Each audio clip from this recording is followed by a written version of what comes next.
Alright, folks, what's up? Rich Van Tassel with you. Today is Tuesday, May 9th, 2017.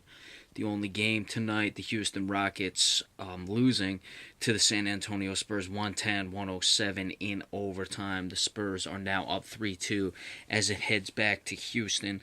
A lot to go into with this game. We'll go into the box score first. For the Rockets, the biggest thing, 16 of 48 from 3. That's the 33% threshold. They did only shoot 43.7 overall, though. So you look outside of their three-point shots, 22 of 39. So they were over 50% shooting twos. They got to the 33% threshold shooting threes. A lot of people, they were saying it during the game, they make a big deal of too many three-point shots, but they made them, and they shot the two-point shots as you would have to do for the analytics to be good. So that to me is not the story. They did miss 6 free throws. That's pretty huge there. Harden was 4 of 14 from 3, not great, 11 of 24 overall. He almost had a quadruple-double, 33 points, 11 rebounds, 10 assists, but that 9, that was one short, was a turnover. That's not the double-figure statistical category you want to go in. Beverly had 20 points, 6 of 10 shooting, 5 of 7, only 1 assist, though. Eric Gordon, 11 points. Off the bench, Ryan Anderson had 19 points, 7 of 11 shooting, 3 of 6 from 3.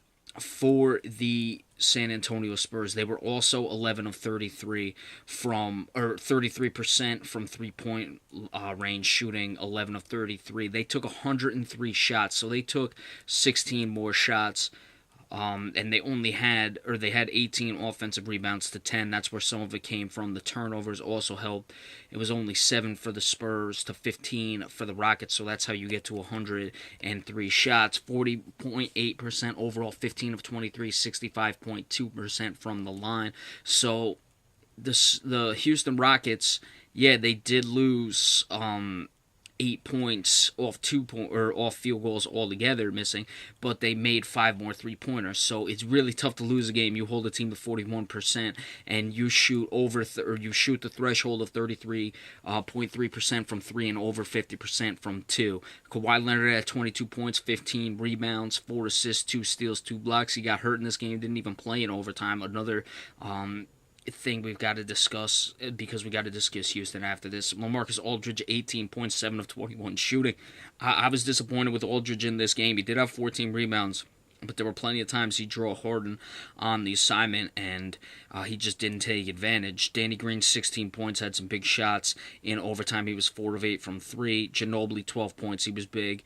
Off the bench, Jonathan Simmons, 12 points off the bench. Patty Mills had 27 of 16 shooting, 5 of 12 from 3. He's going to make some money this offseason if the Spurs do not re-sign him. I didn't see most of this game. I was watching the New York Rangers Ottawa Senators. I caught basically more than half of the fourth quarter, some in the early parts, and then all of overtime. And I got to tell you what, Houston, I don't know what they were doing in overtime. I mean, some of the turnovers were bad. Ginobili had a block on James Harden. They're actually just showing it now. That's how the game ended. You know, there's so many things to go in with the overtime. We can take that last possession. It went to a jump ball. Houston got it back. They had, I believe, 2 timeouts, at least one minimum. 5 seconds left. Harden's just standing there. Mike D'Antoni, you've got to take a timeout in that situation. You don't have anything going. It's not like a play is, all over the place, but you're still moving. The guy's just standing there. They had terrible offensive possessions. I believe it was the possession before. It was just James Harden standing there, kicks to Eric Gordon, who shoots a deep 3, tries to bank it in and misses it, completely bricked it. Harden had the turnovers. One possession he just stood there and took a 3. I don't know what was going on. The thing with Mike D'Antoni, the discussion has always been with this guy, well, he doesn't coach defense. That is what it is. But for him to not have any sort of offensive plan down the stretch, I mean, Greg Popovich outcoached him by default, because it's not like the Spurs were doing much of anything. It was 9-6 in overtime, and I don't think the first bucket for either team came for about 2.5 minutes at least going in. So it's one of those things where, San Antonio was at least getting good shots. They had about one series where they got, I believe 3 possessions, maybe even 4. It ended with a strip.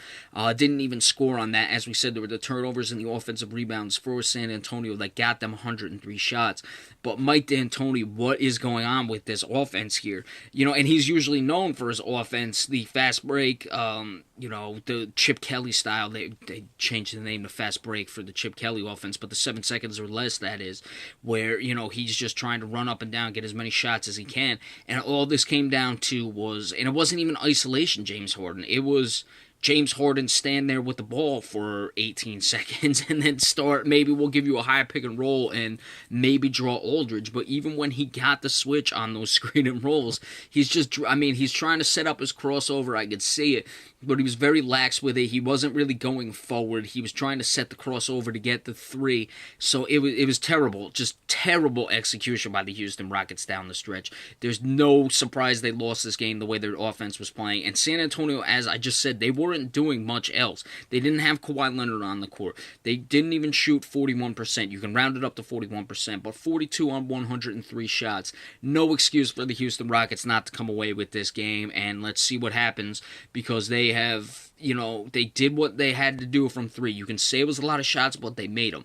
Okay, they made enough. 16 of 48, that's still 48 points off your threes. Again, it's the 33% threshold, over 50% from 2. Yeah, you missed 6 free throws. That's not great, but you'll live with it. It's not like you shot 19 of 30 or something like that, or 22 of 35 or anything of that nature. So we'll see what happens moving forward. We've got to check the Kawhi Leonard injury, see what goes on with that, if he can play Game 6.